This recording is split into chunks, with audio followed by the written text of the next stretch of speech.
بسم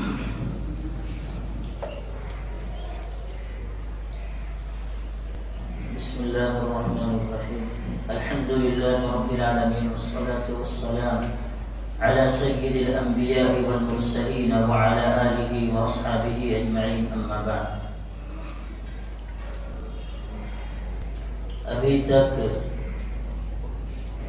سورہ اعراف شروع سے لے کر آیت نمبر 1 سے آیت نمبر 58 تک کی تفسیر ہو چکی ہے. آج سلسلہ آیات میں سے آیت نمبر 59 سے آگے کی تفسیر ہوگی.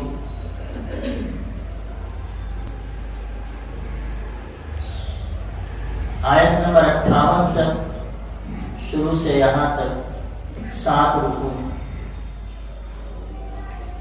سورہ اعراف کے شروع سے یہاں تک یعنی آیت نمبر 1 سے آیت نمبر 58 تک، پہلے رکوع سے رکوع نمبر 7 تک اللہ تعالیٰ نے اسلام کے اصول، توحید، رسالت اور آخرت کا مختلف عنوانات سے اور دلائل سے اس بات کیا ہے، یعنی توحید کو، رسالت کو، آخرت کو اللہ تعالیٰ نے ثابت فرمایا ہے اور لوگوں کو اتباع کرنے کی ترغیب دی ہے اور مخالفت کرنے پر وعید اور اللہ تعالیٰ نے ترغیب سنائی ہے. اور اسی طرح سے اس کے ضمن میں شیطان کے گمراہ کن مکر و فریب وغیرہ کا بیان کیا گیا ہے. یہ مضامین آیت نمبر 1 سے 58 تک بیان ہوئے ہیں، جس میں 7 رکوع. اب 8ویں رکوع سے، جس کی ابتدا آیت نمبر 59 سے ہو رہی ہے، 8ویں رکوع سے تقریباً سورت کے آخر تک چند انبیاء علیہ السلام اور ان کی امتوں کا ذکر ہے، جس میں تمام انبیاء کرام علیہ السلام کا متفقہ طور پر توحید، رسالت، آخرت کی طرف اپنی اپنی امتوں کو دعوت دینا اور ماننے والوں کے اجر و ثواب اور نہ ماننے والوں پر طرح طرح کے عذاب اور ان کے برے انجام کا مفصل بیان کیا گیا ہے، جو تقریباً 14 رکوع میں آئے ہیں. اور اسی کے ضمن میں سینکڑوں اصولی اور فروعی مسائل بھی آ گئے ہیں. اور موجودہ قوموں کو پچھلی قوموں کے انجام سے عبرت حاصل کرنے کا، ان سے درس اور لیسن لینے کا موقع فراہم کیا گیا ہے.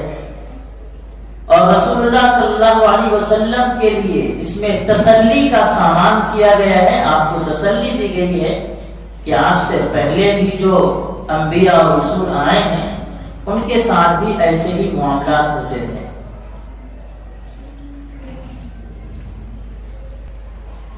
اور آگے یہاں سے آیت نمبر 59 سے جو انبیاء علیہ السلام اور ان کی امتوں کا ذکر ہے، انبیاء علیہ السلام کے قصے کے سلسلے میں سے بھی اللہ تعالیٰ نے حضرت نوح علیہ السلام اور ان کی قوم کے قصے سے آغاز فرمایا ہے. اگرچہ سب سے پہلے نبی حضرت آدم علیہ السلام، لیکن حضرت آدم علیہ السلام کے زمانے میں گمراہی اور کفر نہیں تھا. کہیں کفر نہیں تھا، کوئی کافر نہیں تھا، تو ان کے زمانے میں کفر کا، ضلالت کا، گمراہی کا مقابلہ ہی نہیں تھا.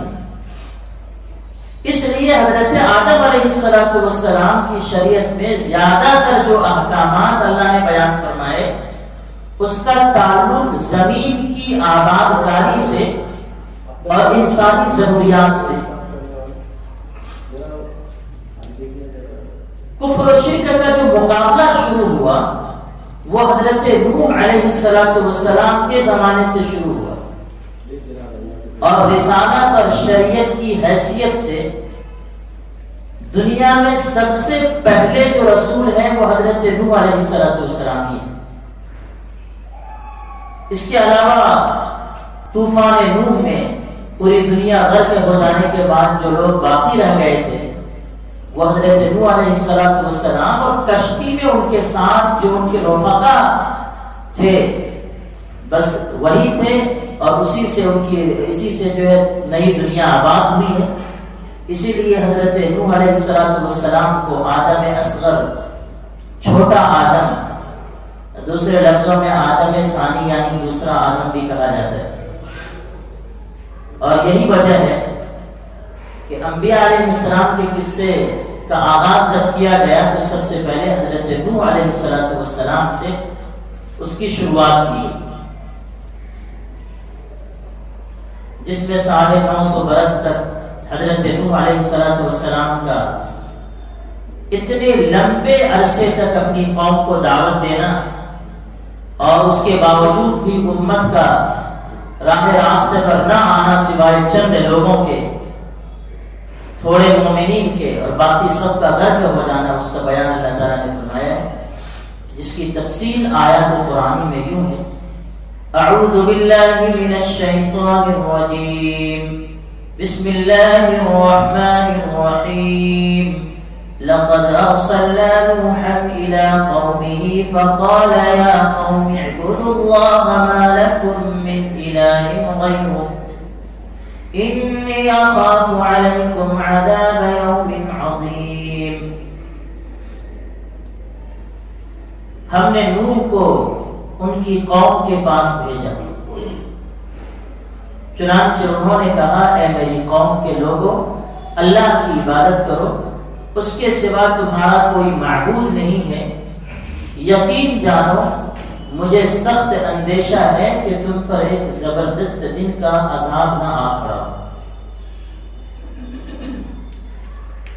ڈرایا حضرت نوح علیہ السلام نے قوم کو پچھلی امتوں کے آواز کے جن لوگوں نے نہیں مانا تھا، ہلاک اور برباد، اللہ تعالیٰ کی طرف سے ہلاکت اور بربادی ہے۔ جو لوگ نہ مانے، اللہ تعالیٰ کے احکام کو پورا نہ کریں، اللہ کی عبادت کرو، اسی کو معبود بن کر کے اسی کے سامنے سر جھکاؤ، اس کی اطاعت کرو، زندگی کو مکمل اطاعت کر رہے ہو۔ ایسا نہیں کرو گے تو اللہ کی طرف سے عذاب آ جائے۔ یہ حضرت نوح علیہ السلام نے اپنی قوم سے کہا ہے۔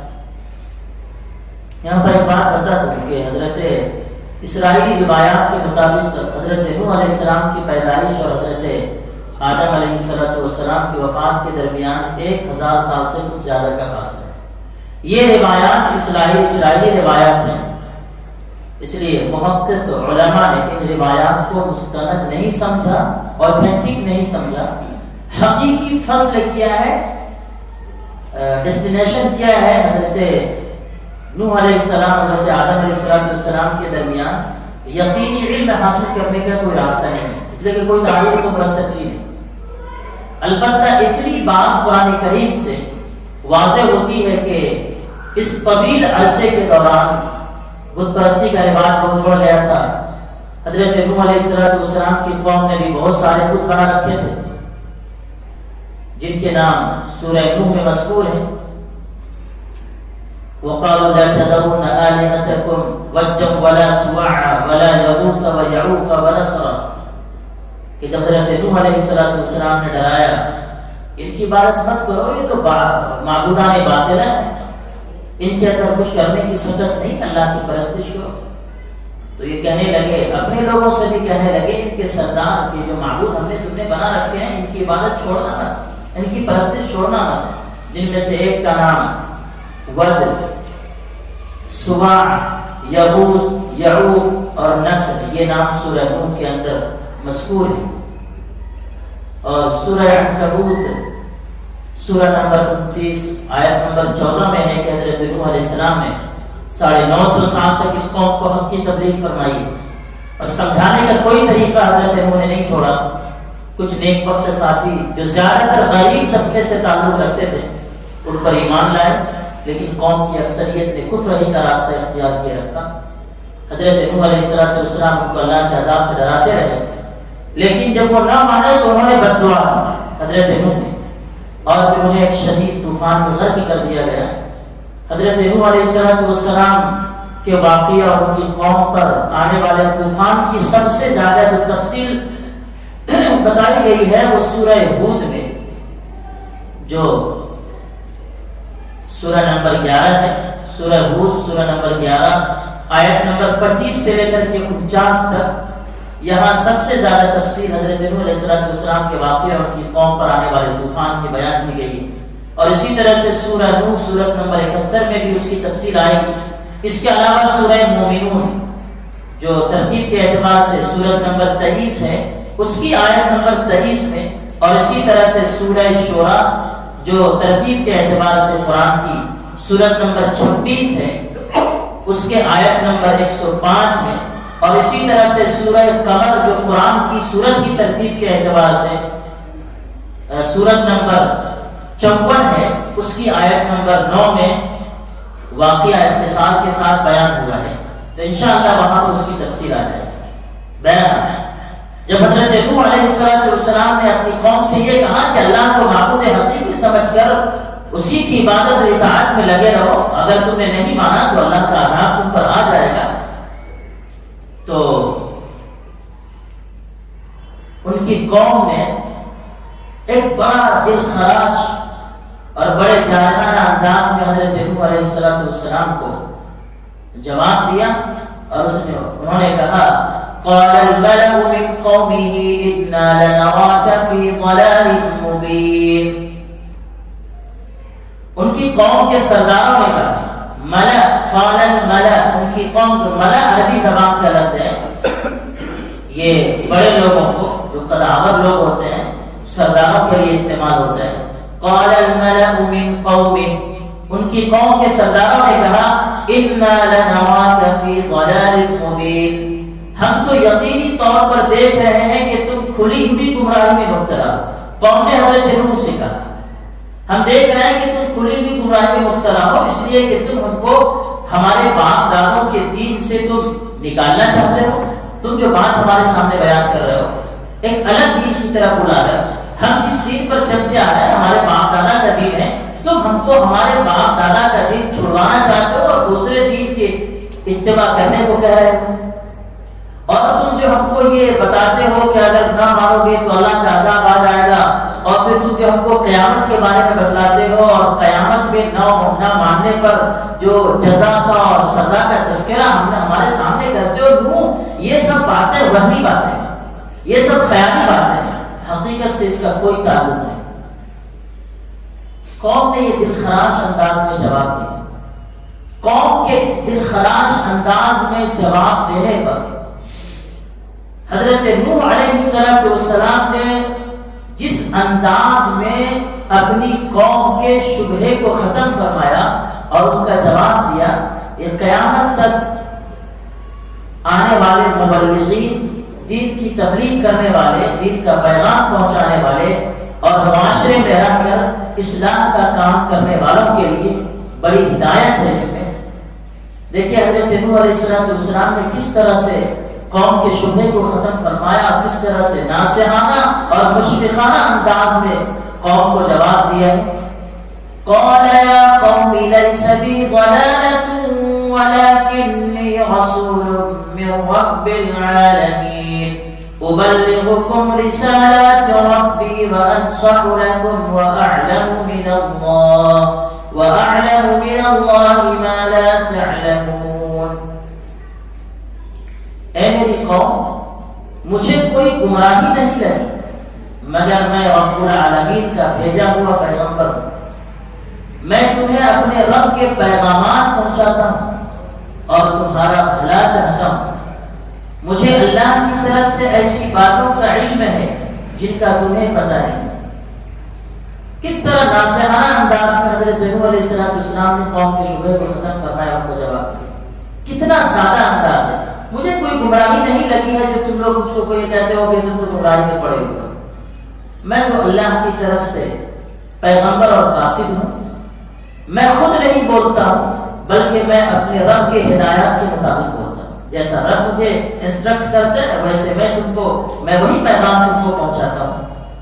پیغام کو قبول کر لو، میں تمہارا بھلا چاہتا ہوں. اس پیغام کو قبول کرنے میں اللہ کا کوئی بھلا نہیں ہے یا میرا کوئی مقصد نہیں ہے، میری کوئی غرض نہیں ہے، اس میں تمہارا ہی بھلا ہے. مان لو گے تو اللہ تعالیٰ تم کو اس جہاں کے بعد آخرت میں بڑی نعمتوں سے نوازے گا. اور سنو، میں اللہ کی طرف سے جو باتیں جانتا ہوں وہ تم نہیں جانتے ہو. مطلب یہ ہے کہ تم جو قیامت کے جزا اور سزا کے بارے میں تم کو جو شبہ ہے اور تم اس کو ماننے کے لیے تیار نہیں ہو، تو یہ تو تمہاری بے خبری اور ناواقفیت ہے، اس لیے تم نہیں مانتے ہو. اللہ تعالیٰ نے مجھے بتلا دیا اور میں اللہ کی طرف سے اس کو جانتا ہوں کہ کل قیامت کے دن جو ہے جزا اور سزا ہونے والی ہے، اس لیے مان لو. اس کے بعد آگے آیت نمبر 63 میں ایک اور شبہے کا جواب دیا گیا. وہ شبہہ کیا تھا؟ سورہ مومنون میں اس کا تذکرہ تفصیل سے بیان کیا گیا ہے. اور یہ حضرت نوح علیہ السلام ہی نہیں بلکہ دوسرے انبیاء کرام کو بھی قوم ایسا جواب آیا کرتی تھی اور وہ کہا کرتی تھی. سورہ مومنون میں صراحت کے ساتھ جو شبہہ تھا اس کا تذکرہ ہے. حضرت نوح علیہ السلام کی قوم نے کہا کہ ما هذا الا بشر مثلكم يريد ان يتفضل عليكم ولو شاء الله لانزل ملائكه. انہوں نے یہ کہا کہ اپنے لوگوں سے یہ کہا جب حضرت نوح کی بات کو سنا کہ نوح جو ہے ہم پر اپنی برتری جتانا چاہتا ہے، یہ ہم میں اپنا ایک مقام اور امتیاز بنانا چاہتا ہے، اپنے آپ کو بڑا جتانا چاہتا ہے. اگر اللہ تعالیٰ کو ہمارے پاس پیغام بھیجنا ہوتا تو یہ تو انسان ہے، ہم میں سے کسی انسان کے ذریعے سے کیوں بھیجتا؟ اللہ کو پیغام پہنچانا ہی تھا تو اللہ تعالیٰ کسی فرشتے کو بھیج دیتے. یہ تو ہماری طرح کھاتا پیتا سوتا جاگتا ہے، ان کو اللہ تعالیٰ نے کیوں کر پیغام پر بنا کر اور پیغام دے کر بھیج دیا؟ کسی فرشتے کو اللہ تعالیٰ نے کیوں نہیں بھیج دیا؟ تو اس کا جواب یہ دیا گیا ہے قرآن کریم کی اس آیت میں. اب عجبتم ان جاءکم ذکر من ربکم علی رجل منکم پیغامبر نہ بنا کر اللہ تعالیٰ نے انسان ہی کو انہی میں سے پیغامبر بنا کر بھیجا تاکہ انہی کے جنس کا ایک شخص اللہ کی عبادت اور اطاعت کر کے نمونہ بنا کر ان کو دکھلا جائے کہ تم کسی طرح کا بہانہ نہیں کر سکتے. اللہ کے فرشتوں میں تو وہ بہانہ کر سکتے تھے. بس میں ماری کیوں اللہ تعالیٰ نے انسانوں کو پیغمبر بنا کر بھیجا، فرشتوں کو کیوں نہیں بھیجا؟ بس میں ماری. اور دوسری بات یہ کہ اللہ تعالیٰ تو مختار مطلق ہیں، اللہ تعالیٰ خود مختار ہے. اللہ کو کسی سے مشورہ کرنے کی، کسی سے پوچھنے کی ضرورت نہیں ہے. جس کو اللہ تعالیٰ چاہے پیغامبر بنا کر بھیج دے، جس کو چاہے نبوت اور رسالت سے سرفراز کر. تو یہ جواب دیا ہے. تم کو اس بات پر تعجب کیوں ہو رہا ہے کہ تمہیں میں سے ایک شخص تمہارے پاس اللہ کی طرف سے پیغام لے کر آیا تاکہ وہ تم کو ڈرائے اور تاکہ تم ڈر جاؤ اور تاکہ تم پر رحم کیا جائے.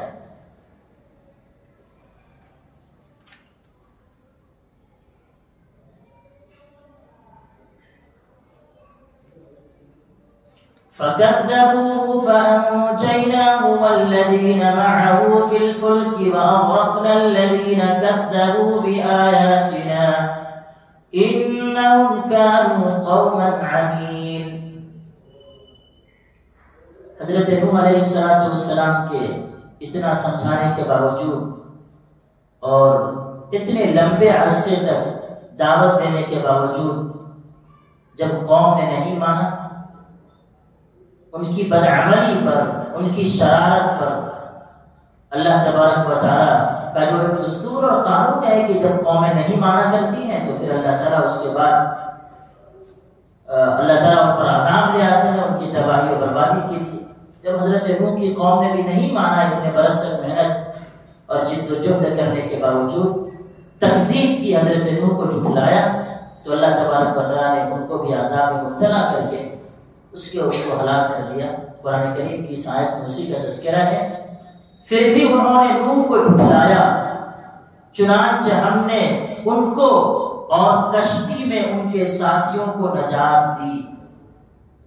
کشتی اور طوفان کا پورا واقعہ جیسا کہ میں پہلے تذکرہ کر چکا ہوں، انشاءاللہ سورہ ہود میں آئے گا۔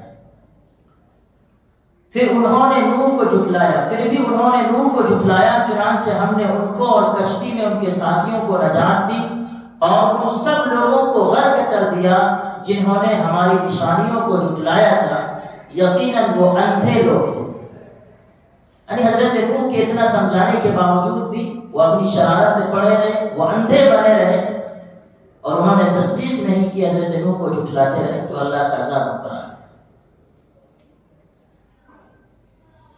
یہ آیت نمبر 59 سے آیت نمبر 64 تک یہ 8واں رکوع ہے، اس میں پورا رکوع ہے، اور اس پورے رکوع میں اللہ تعالیٰ نے حضرت نوح علیہ السلام اور ان کی قوم کا تذکرہ فرمایا، اور آگے پھر آیت نمبر 65 سے اللہ تعالیٰ نے حضرت ہود علیہ السلام اور ان کی قوم کا تذکرہ فرمایا، آیت نمبر 72 تک۔ حضرت ہود علیہ السلام کی قوم، جسے قوم عاد کہا جاتا ہے، قوم عاد حضرت نوح علیہ السلام کی اولاد سام میں سے، حضرت نوح علیہ السلام کے بیٹے کا نام تھا سام، تو عاد حضرت نوح علیہ السلام کے بیٹے یہ سام سے ہیں، اور حضرت نوح علیہ السلام کی 5ویں نسل میں سے ہیں۔ یہ قوم عربوں کی ابتدائی نسل کی ایک قوم تھی۔ قوم عاد کے 13 خاندان تھے جو حضرت عیسیٰ علیہ السلام سے کم از کم 2000 سال پہلے یہ عمان سے لے کر کے حضرموت اور یمن تک آباد تھے۔ ان کے بڑے بڑے سرسبز و شاداب باغات تھے اور رہنے کے لیے بڑے بڑے محلات تھے۔ یہ لوگ اپنی جسمانی طاقت اور پتھروں کو تراشنے کے ہنر میں بہت مشہور تھے، بڑے طاقتور تھے، پتھروں کو تراش کر عمارتیں بناتے تھے۔ دھیرے دھیرے انہوں نے بت بنا کر ان کی پوجا شروع کر دی اور اپنی طاقت کے گھمنڈ میں مبتلا ہو گئے۔ چنانچہ اللہ تعالیٰ نے ان کی ہدایت کے لیے حضرت ہود علیہ السلام کو ان کے پاس پیغمبر بنا کر بھیجا۔ حضرت ہود علیہ السلام نے بڑی درد مندی کے ساتھ ان کو سمجھانے کی کوشش کی اور انہیں توحید کی تعلیم دے کر اللہ تعالیٰ کا شکر گزار بننے کی تعلیم دی، مگر کچھ نیک لوگوں کے سوا باقی لوگوں نے ان کا کہنا نہیں مانا۔ جب انہوں نے کہنا نہیں مانا تو پہلے تو اللہ تعالیٰ نے ان کو قحط میں مبتلا کیا گیا، قحط میں مبتلا کر دیا، اور حضرت ہود علیہ السلام نے انہیں یاد دلایا کہ یہ اللہ تعالیٰ کی طرف سے تمہارے لیے ایک تنبیہ ہے کہ تم پر قحط آئے، ابھی بھی سدھر جاؤ، ابھی بھی مان لو۔ اگر اب بھی تم اپنی بدعمالیوں سے باز نہیں آؤ گے تو اللہ تعالیٰ تم پر رحمت کی بارش برسانا بند کر دے۔ باز آؤ گے تو اللہ تعالیٰ کی رحمت کی بارش بھی نازل ہوگی اور قحط سالی ختم ہو جائے۔ اب بھی باز آ جاؤ، جو قحط پڑ رہا ہے تمہاری بدعمالی کا نتیجہ ہے، تو تم ابھی بھی اپنی بدعمالی سے باز آ جاؤ تو اللہ تعالیٰ تم پر جو رحمت کی بارش برسائے گا، قحط سالی ختم ہو جائے گا۔ لیکن قوم پر اس کا کچھ بھی اثر نہیں ہوا اور وہ اپنے کفر و شرک میں مزید بڑھتی چلی گئی۔ آخرکار ان پر ایک تیز و تند ہوا اور آندھی کا عذاب بھیجا گیا جو مسلسل 8 دن تک جاری رہا، یہاں تک کہ یہ ساری کی ساری قوم ہلاک ہو گئی۔ اس قوم کا واقعہ اس سورہ اعراف کے علاوہ سورہ ہود، میں نے جیسے بتایا ترتیب کے اعتبار سے جو سورت نمبر 11 ہے، وہاں پر آیت نمبر 50 سے 89 تک یعنی 89 تک، اسی طرح سے سورہ مومنون کی آیت نمبر 23 میں اور سورہ شعراء سورت نمبر 26 کے آیت نمبر 124 میں اور سورہ حامیم سجدہ جو ترتیب کے اعتبار سے سورت نمبر 41 ہے، اس کے آیت نمبر 15 میں، سورہ احقاف سورت نمبر 46 کے آیت نمبر 21 میں سورہ قمر، اور اسی طریقے سے سورہ الحاقہ میں جو سورت کے اعتبار سے سورت نمبر 69 ہے، اس کی آیت نمبر 6 میں، اور سورہ فجر میں جو سورت ترتیب کے اعتبار سے سورت نمبر 89 ہے، اس کی آیت نمبر 6 میں آیا ہے۔ اور ان کے مختلف واقعات کی تفصیل انشاءاللہ ان صورتوں میں آئے گی، ان صورتوں کی تفصیل ہوگی تو وہاں پر انشاءاللہ تفصیلی واقعہ بیان کیا جائے گا۔ تو یہاں سے اللہ تعالیٰ نے حضرت ہود علیہ السلام کی قوم عاد کا تذکرہ فرمایا ہے، وَإِلَىٰ عَادٍ أَخَاهُمْ هُودًا قَالَ يَا قَوْمِ اعْبُدُوا اللَّهَ مَا لَكُم مِّنْ إِلَٰهٍ غَيْرُهُ أَفَلَا تَتَّقُونَ۔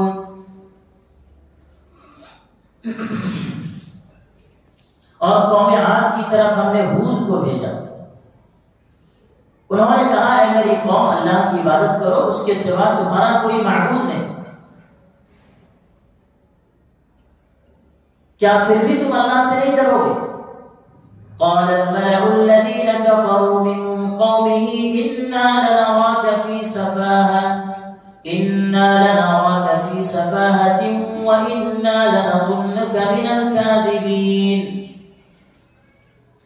ان کی قوم کے سردار جنہوں نے کفر اپنا رکھا تھا کہنے لگے ہم تو یقینی طور پر دیکھ رہے ہیں کہ تم بے وقوفی میں مبتلا ہو۔ قوم حضرت ہود علیہ السلام سے کہہ رہی ہے اور بے شک ہمارا یہ گمان ہے کہ تم ایک جھوٹے آدمی۔ قال يا قوم ليس بي سفاهة ولكني رسول من رب العالمين۔ ہود علیہ السلام نے کہا کہ میری قوم مجھے کوئی بے وقوفی لاحق نہیں ہوئی بلکہ میں رب العالمین کی طرف سے بھیجا ہوا پیغمبر ہوں۔ حضرت ہود علیہ السلام نے بھی اسی طرح ناصحانہ اور مشفقانہ انداز میں جواب دیا جیسا کہ حضرت نوح علیہ السلام نے اپنی قوم کو جواب دیا تھا جب قوم نے ان پر جھوٹے ہونے کا الزام لگایا تھا اور بڑے دلخراش انداز میں گفتگو کی کہ نوح تم تو کھلی ہوئی گمراہی میں پڑے ہو، تم ہم کو باپ دادوں کے دین سے نکالنا چاہتے ہو، ایک نئے دین کی دعوت دے ہو، تم یہ گمراہی میں مبتلا ہو، تم اسے چھوڑ دو، اس کی دعوت مت دو۔ تو حضرت نوح نے بڑے مشفقانہ انداز میں جواب دیا تھا کہ میں کوئی گمراہی میں نہیں پڑا ہوں، میں تو اللہ کی طرف سے پیغامبر ہوں۔ اسی طرح سے حضرت ہود علیہ السلام کی قوم نے بھی جب ان کو جھٹلایا تو بڑے ناصحانہ انداز میں اور بڑے سادے انداز میں، بڑے دردمندانہ انداز میں حضرت ہود علیہ السلام نے بھی اپنی قوم سے کہا کہ میں کوئی بے وقوفی میں نہیں پڑا ہوں، میں اپنی طرف سے کوئی بات نہیں کہتا ہوں، اپنے رب کی طرف سے کہتا ہوں، میں اللہ کی طرف سے پیغامبر ہوں، بات کو مانو۔ أبلغكم رسالات ربي وأنا لكم ناصح أمين۔ میں اپنے پروردگار کے پیغامات تم تک پہنچاتا ہوں اور میں تمہارا ایسا خیر خواہ ہوں جس پر تم اطمینان کر سکتے ہو۔ حضرت ہود نے یہ اپنی قوم کو یہ جواب دیا اور پھر ان کی قوم نے بھی پھر دوسرا شبہہ وہی کیا جو دوسرے پیغمبروں کے ساتھ ان کی قوم کرتی آ رہی تھی، جیسا کہ میں تذکرہ کر چکا ہوں حضرت نوح علیہ السلام کے واقعے میں بھی کہ حضرت نوح علیہ السلام کی قوم کا ایک شبہ اور اشکال یہ بھی تھا اگر اللہ تعالیٰ کو پیغمبر بنا کر بھیجنا ہوتا تو اللہ تعالیٰ کسی فرشتوں کو بھیج دیتے تم کو کہ تم ہمارے ہی میں سے ایک انسان ہو، جیسے ہم کھاتے پیتے سوتے جاتے ہیں تم بھی کھاتے پیتے سوتے جاتے ہو، تم کو اللہ تعالیٰ نے کیوں پیغمبر بنا کر بھیج دیا؟ کسی فرشتے کو کیوں پیغمبر بنا کر بھیجنے دیا؟ اس کے سوا اور کوئی بات نہیں ہے کہ تم جو ہے ہمارے اوپر اپنی بڑائی جتانا چاہتے ہو، اپنے آپ کو بڑا دکھانا چاہتے ہو۔ تو یہی شبہہ حضرت ہود علیہ السلام کی قوم نے بھی ظاہر کیا۔ اللہ تعالیٰ نے کسی فرشتے کو کیوں پیغمبر بنا کر نہیں بھیجا؟ تم کیوں آ گئے پیغمبر بن کر؟ اللہ نے تم کو کیسے پیغمبر بنا کر بھیج دیا؟ تم ہماری طرح انسان ہو۔ تو اسی کا تذکرہ قرآن کریم کی اس آیت میں اس کا جواب ہے أَوَعَجِبْتُمْ أَنْ جَاءَكُمْ ذِكْرٌ مِّن رَّبِّكُمْ عَلَىٰ رَجُلٍ مِّنكُمْ لِيُنذِرَكُمْ وَاذْكُرُوا إِذْ جَعَلَكُمْ خُلَفَاءَ مِن بعد قوم نوح وزادكم في الخلق بسطة فاذكروا آلاء الله لعلكم تفلحون. بھلا کیا تمہیں اس بات پر تعجب ہے؟ حضرت ہود علیہ السلام جواب دے رہے ہیں، بھلا کیا تمہیں اس بات پر تعجب ہے کہ تمہارے رب کی نصیحت ایک ایسے آدمی کے ذریعے تم تک پہنچی ہے جو خود تم ہی میں سے ہے، تاکہ وہ تمہیں خبردار کرے. اور وہ وقت یاد کرو جب اس نے نوح علیہ السلام کے بعد تمہیں جانشین بنایا اور جسم کی ڈیل ڈول میں تمہیں دوسروں سے بڑھا چڑھا کر رکھا. لہذا اللہ کی نعمتوں پر دھیان دو تاکہ تمہیں فلاح نصیب. اور میں تفصیل اس سے پہلے کر چکا ہوں کہ ان کو جو تعجب ہو رہا تھا تو حضرت علیہ السلام نے کہا کہ تعجب کیوں ہو رہا ہے کہ تمہیں میں سے ایک انسان تم تک پیغمبر بن کر کے آیا ہے، فرشتہ کیوں نہیں آیا؟ تو اللہ کے پیغمبر کو بھیجنے کا جو مقصد ہے وہ مقصد انسانوں کے ذریعے پورا ہو سکتا ہے، فرشتوں کے ذریعے پورا نہیں ہو سکتا. اس لیے کہ ضروری ہے کہ انسانوں میں سے کوئی جس کے ساتھ تمام انسانی ضروریات لگی ہوئی ہیں وہ عمل کر کے نمونہ بنا کر لوگوں کو دکھلا دے تاکہ لوگ اس کو قبول کریں. فرشتوں کے اندر تو انسانی ضروریات ہے نہیں، ان کے ساتھ تمام انسانی ضروریات لگی ہوئی ہیں. فرشتوں کے ساتھ کوئی انسانی ضرورت نہیں ہے، وہ ان کو تھکان تک محسوس نہیں ہوتی، ان کو اونگ نہیں آتی، ان کو کھانے پینے کی ضرورت نہیں ہے. اگر فرشتہ نمونہ بن کر کے عمل کر کے انسانوں کو دکھلاتا کہتا ہے کہ مان لو ورنہ اللہ کا عذاب آ جائے گا، تو لوگوں کو بہانا اور دوسرے کا موقع آ جاتا، ہمارا تمہارا کیا جوڑ، تم تو فرشتے ہو، تم کو کھانے پینے کی ضرورت نہیں، تو تم نے عمل کر دیا تو کون سا بڑا کمال کر دیا. تو لوگوں کو اس طرح کا موقع مل جاتا ہے. اس لیے اللہ نے فرشتوں کو نہیں بھیجا بلکہ اللہ تعالیٰ نے انسانوں میں سے انسانوں ہی کو پیغمبر بنا کر کے بھیجا. اور دوسری بات یہ کہ اگر اصل واقعے پر غور کرو تو اللہ تعالیٰ مختار کل ہے، جس کو چاہے نبی رسول بنا کر بھیج.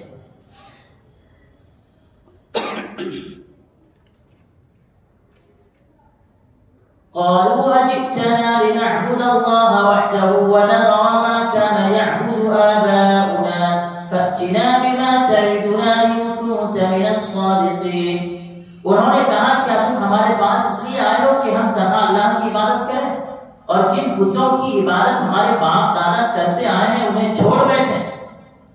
اچھا اگر تم سچے ہو تو لے آؤ ہمارے سامنے وہ عذاب جس کی تم ہمیں دھمکی دے رہے.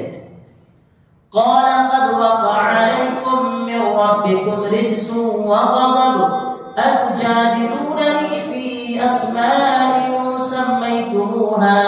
سميتموها أنتم وآباؤكم ما نزل الله بها من سلطان فانتظروا إني معكم من المنتظرين. ہود نے کہا اب تمہارے رب کی طرف سے تم پر عذاب اور قہر کا آنا طے ہو چکا ہے. کیا تم مجھ سے مختلف بتوں کے ان ناموں کے بارے میں جھگڑتے ہو جو تم نے اور تمہارے باپ دادوں نے رکھ لیے ہیں، جن کی تائید میں اللہ نے کوئی دلیل نازل نہیں کی؟ بس تو اب تم انتظار کرو، میں بھی تمہارے ساتھ انتظار کرتا ہوں. فأنجيناه والذين معه برحمة منا وقطعنا دابر الذين كذبوا بآياتنا وما كانوا مؤمنين. چنانچہ ہم نے ان کو یعنی ہود علیہ السلام کو اور ان کے ساتھیوں کو نجات دی اور ان لوگوں کی جڑ کاٹ ڈالی جنہوں نے ہماری نشانیوں کو جھٹلایا تھا اور مومن نہیں ہوئے تھے. تو اللہ تبارک و تعالیٰ نے ان انبیاء علیہ السلام اور ان کی قوموں کا تذکرہ کر کے کہ نہ ماننے پر اللہ تعالیٰ کی طرف سے عذاب آیا، یہ درس اور پیغام دیا ہے کہ اللہ تبارک و تعالیٰ کس طرح سے اپنے انبیاء کی حمایت کرتے ہیں.